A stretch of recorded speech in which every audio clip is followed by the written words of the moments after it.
Welcome to TSR 5 in 5. For those of you unaware, TSR turned 5 years old late last year, and to celebrate, we are counting down the best 5 albums since inception. Joined as always, Roz, Rito. Boys, been a pleasure. We're on to number 4, and it is Baltimore punk rockers Turnstile and their breakout album, Glow On. This one's going to be good. Let's start it off as we planned with a burning question around this album. It's probably fair to say that Turnstile are the most modern, prolific rock band at the moment. They are all over the place and have gained some crazy notoriety due to their last 2 albums, specifically due to the breakout of Glow On. But what I want to ask you, and particularly, I'm going to go to Reed first as a big 90s rock guy. Does this album stand up? Would it be as good as it is now, considered if it was in the heyday of the rock slash punk of like the 80s and 90s? It's a great question, and just like in sports, I think it's very difficult to compare eras. So you have to consider, what the environment and the landscape was like at the time when these albums were coming out. Like if you look in the 90s, you're coming off like the 80s, like the hair rock phase into the metal, the Metallica, the transition into the grunge era, and then you could arguably say into indie rock in the early 2000s when it comes to the, mass popularity, I would say. So when I thought about this question, I was thinking to myself, like, I don't necessarily think it maybe hits harder as some of those rock albums back in the day, like some of the, Alice in Chains, Soundgarden, Nirvana, you name them, or punk for that matter as well. Like I think there's some hard hitting, definitely some harder hitting punk out there, but I think for this album, it's the total package of when it came out, the state of rock when it came out. We've been talking for 4 or 5 years now about rock returning to the mainstream and getting back up on top of those festival lists after years where they were small font or were just not apparent at all. I think that's where like the impact of this album comes in. It's taking, almost, I wouldn't say dying, but kind of is hanging on for dear life there in the popular, in the mainstream. And I feel like Turnstiles could be like a turning point for rock. And, you know, it's the total package again. Like you don't just get the rock, you don't just get the punk. You have this ethereal sound that they mixed in there too, which was for me, I hadn't heard that before. Now, I haven't heard every album of all time, but um, I, but for me, it was something I hadn't heard of before, and I just think they do it so well. And I think when you look back on time, that's what this album means in the grand scheme of things, not necessarily where it stacks up. But I thought as kind of cheeky little answer, like our rankings almost tell us where we think this is, like objectively in Mm. the now we haven't ranked every everything. rock album ever, Mm. but we'll get into re-rankings later, and like that kind of tells the tale as well where I think it is on the scale, I'll say. What about you?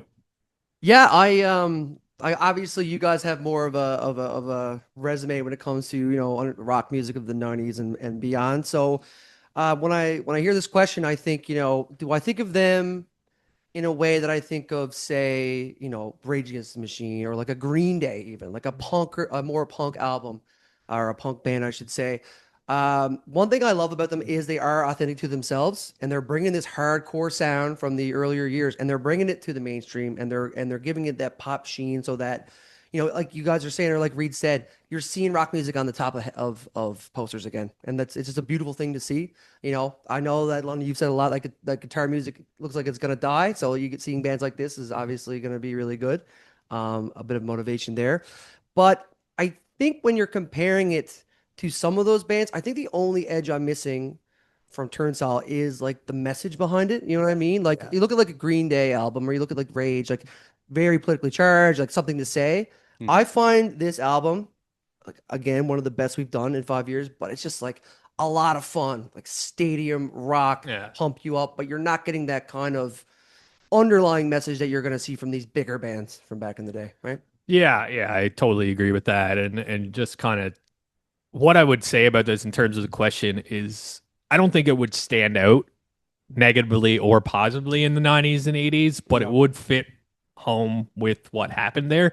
So ultimately, I don't think I think it scratched an itch, but it would also be perfectly fine if it came out 20, 25 years ago. It is just a really good album, but to what Reed said, timing is also really beneficial to what's happening here. You guys ready to dig into the topics? Yeah, lots more to say, but they'll come out. They'll come out for Definitely, sure. yeah, Definitely. Yeah. All right, boys. First topic up is lyricism. Who wants to take control of that first? Why don't Lyric Boy do it? Okay, okay. Oh, All right, all right, all right. If we're gonna do this, so for me, I think this is probably like the weaker part of this album. I think kind of speaking further on what Roz alluded to is they're not really. I don't think you're going to come away from this album and think it's one of the best lyrically driven things out there, but I don't want that to sound negative because I think that's ultimately also why it succeeds here.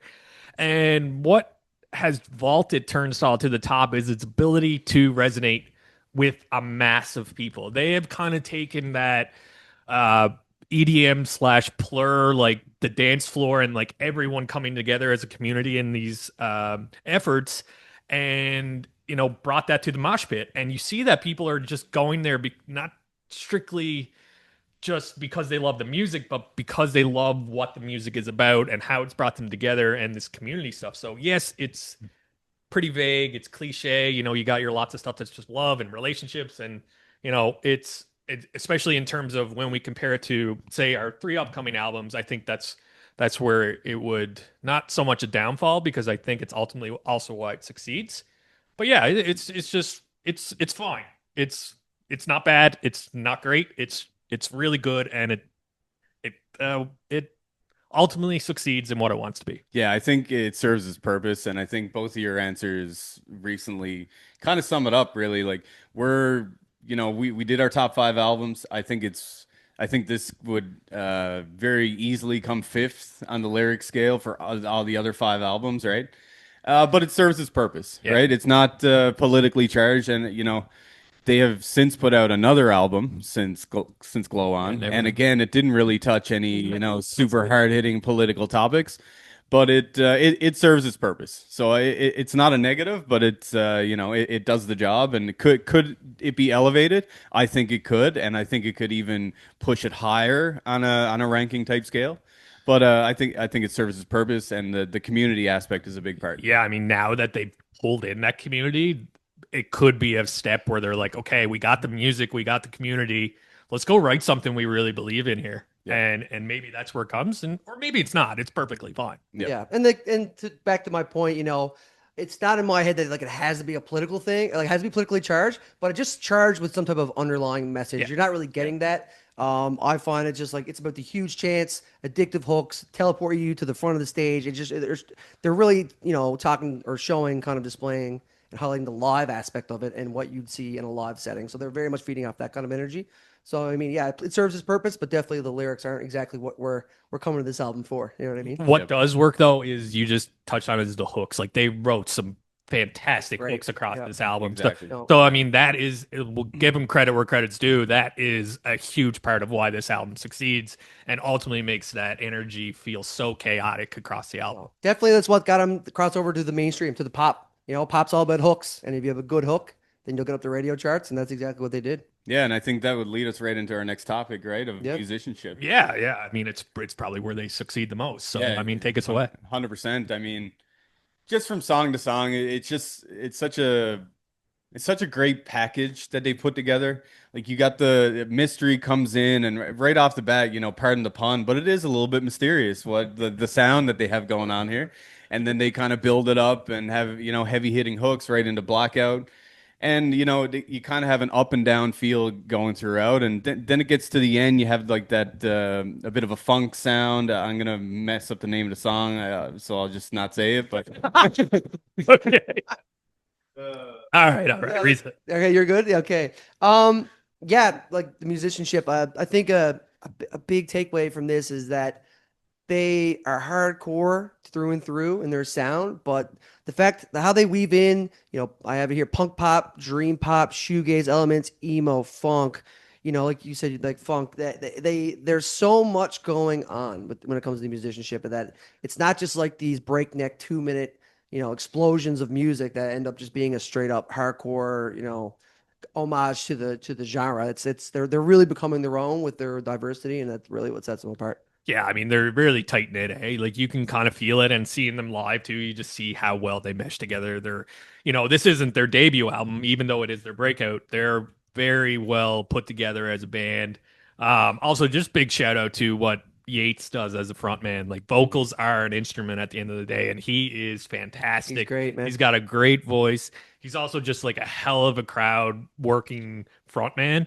Like the energy that they get out of their performances, and like this band loves to put on a show. Oh yeah. And it really shows that energy is in their albums, and love seeing them live. And also big shout out to this album for the double guitars and not just like playing the same riffs to sound loud. They just have two guys just like working off each other, kind of like one's playing like a rhythm and then one's soloing. And it just, man, it's insane how good the guitar work is on this album. Yeah, and I mean, while we're talking about this kind of revolution that they're leading in rock with this, rock punk ethereal style, one thing we always harp on is their growth as a band. And coming from Time and Space, the one before this was much more punk, much more hard rock. You don't see any of this ethereal kind of daydreamy type stuff in that one at all. And it really transformed their sound, and it's another big factor why I think this is such a great album and a step up for them as a band. Let's chat some on the production. Take Yeah. it away. Yeah, production side. Yeah, so it kind of leads in very much to just the musicianship of the band. The production style on this, it's very tight. Mhm. They cut all the fat. I think it kind of leans itself to like the hardcore sound, where it's just like really high energy, quick hitter songs. But with this, it has that kind of pop music production coding as well, with the structures and all that. Another thing that was touched on is that they use these interludes. The unique use of interludes Mhm. really breaks the songs apart, really helps with the energy flow, things ebbing and flowing in that way. Just adds the ethereal quality that also sets them apart from just being this hardcore rock band. You know what I mean? So they're introducing things from other genres, and it's makes for a really well produced album. Yeah, I mean it's mixed really loud, which is great for this type of music. But yeah, like you said, the kind of the synths and the keyboards and that sort of introduction is the next level that they took here. And that's could be an artistic vision, but I think it's also the producer behind this, because you're getting a lot of R&B and rap kind of stuff in here in a way like that's not what they were doing before. So maybe they just wanted a completely new thing, but I do think that there's a lot of influence here from their producers. Yeah, I think I'll just piggyback off what Rod said there. I think the production in this album is a big reason what took it from, just another rock record to this mainstream super success that you hear everywhere, and you know what I mean. I think it's a big part. And they replicate it too. That's another big thing, right? Like it's not something that just sounds great on record. Like you go see them live and they really do bring it to life, and which is a huge thing, obviously, being able to do that. Oh, definitely. Yeah. There's too much of a good thing and too much studio polish. You don't get the live experience. Yeah. Time and time again, you see a lot of these live shows where someone will come out or a band will come out, and it's just like nothing compared to the studio. Mhm. Where a lot of bands I find that do well with TSR are bands that can replicate it one to one or close enough. And Turnstile is definitely one of those bands. Favorite song? Still fly again. Still fly again. TLC was my pick initially, but Underwater Boy. I just can't get away from one. Very special boy. Can't get away. I Underwater love Boy. Blackout. It just hits. It's the record. That's good. X Factor. I'll take this one away. Okay. Or do you want me to go? Go ahead. Go Yeah. ahead. Okay, yeah. I'll go here. I think honestly the X Factor is Brendan Yates. I think Okay. he's the lifeblood of this band. I think this is what skyrocketed them to the top. he's that guy. He has this infectious energy, the way he carries himself on stage, the way he carries himself on the album, just his voice, the talents he has, the way he sustains his notes and just really adds that extra punch to everything he does. He's just a strong frontman, and I think that the band benefits greatly from that. I hope the band never hears this, but my X Factor is their former guitarist. I think he makes the album for me, and I think just listening to Never Enough solidifies that he's the reason that this is so good. In fact, it doesn't mean they can't get there again because they just changed their style up a little bit. But yeah, they need that energy. He really brings it home for me. It's great. Great choices. I went with their live performance. I think Turnstile, it's a Turnstile experience that they've created with this album. Like it wasn't just an album, it was you got to get out and see their show. And I think that's incredibly important, for artists. And, I think it's what took this album to the next level. The community again, man. Bringing it all in for the live. Nice Baltimore boys. We're part of that community. I mean, we've seen them twice now? Twice. Yeah. Twice, yeah. I mean, did a little moshing. Little mosh. It's a good time. Or even though we're old. We did a Even little though we're mosh. old, these old bones can still get elbowed in the face in a pit of people. Like, it's still possible. We turned down seeing a video of crack being made by Pusha T. Yeah. At Primavera. I think we made the right choice, honestly. Yeah, it's probably good. Crack's whack.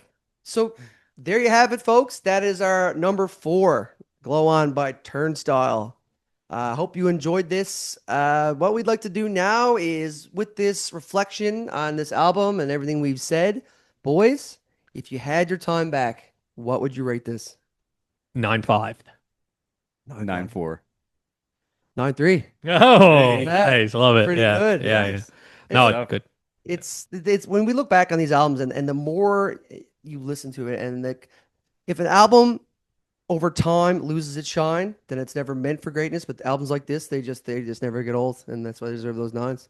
Keeps coming back, man. Every time I listen to it, you take a little bit of space with it, and then suddenly you're like, I'm at the gym, need a workout music. And this is just like, wow, this album is so good. So also, just before we go, shout out Jack Thompson Jack for, Thompson. for finding this album for us. It was one we missed on the original year through. So Yeah. Shout out to Jack. Thanks for that. And it just shows you how many hidden gems are out there until you find them. if you haven't listened to number 5, go check it out. Number 3 coming your way soon. Till next time, 2. Sweet.